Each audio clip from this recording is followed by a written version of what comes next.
Failure.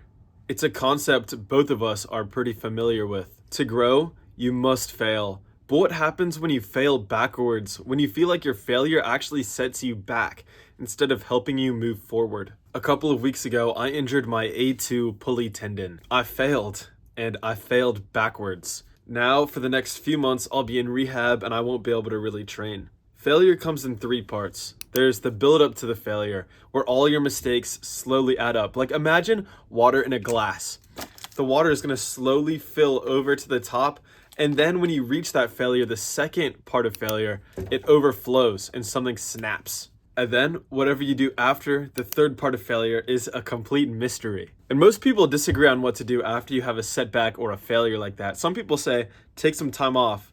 Grieve, lay off the gas. Some people will tell you to push way harder. Use it as motivation, use it as fire. This video is going to tell you what to do when you fuck up, when you have a setback. Because to be honest, 99% of people have no idea what they're talking about when it comes to failure. So what do you do? Firstly, and this is unconventional advice that you're not really going to hear. People don't want to talk about this. You have to feel the failure. Many people try to shut themselves off from this feeling because it fucking sucks. But when you do that, the lessons you take away from it aren't really ingrained in you, and you're gonna forget them and repeat the mistake. You have to open yourself up to feeling like a failure, because you are, and so am I. And so is every person that's ever fucking walked this earth. The most successful people are some of the people that have failed the most. They just picked themselves back up, learned their lesson, and moved on. Next, you have to think, what can I take away from this? Mine would be to listen to my body. I felt my finger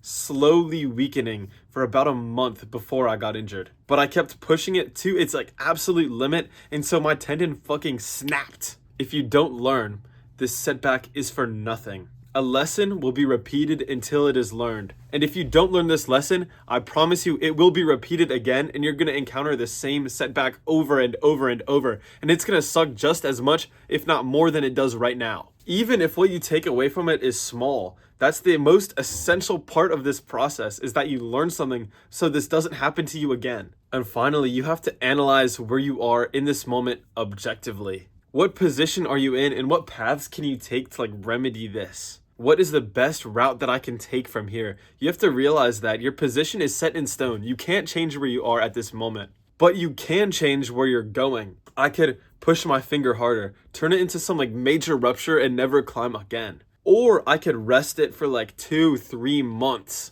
and then come back like it never even happened. In the meantime, I'll train some calisthenic skills, learn some cool shit. Maybe I'll teach myself how to planche, whatever. To be honest, I've really fucking struggled with this injury because I want to push myself. I want to train hard and get stronger and get better, but I can't.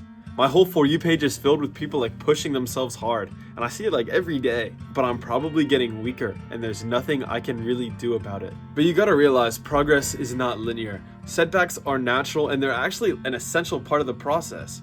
You go up, you get stronger, ooh, setback, you're down a little bit. You go up more, oh, you set back. It's about 2 steps forward, 1 step back. Not 3 steps forward, 0 steps back. If you want to make it to the top of whatever you're doing, you have to realize there will be setbacks like this. They're important because they teach you and they help you correct the mistakes you're making. And you know what? I still have 2 working arms and 2 working legs that walk, that high five, that give hugs, bro. I'm so lucky for that. And so are you. Remember all the good shit that you have. Good luck, bro. You got this. Here's a hug. If this helped somehow, subscribe. Learn your lesson, bro. In the featured comment as well. Bow, bow, bow, bow, bow, bow.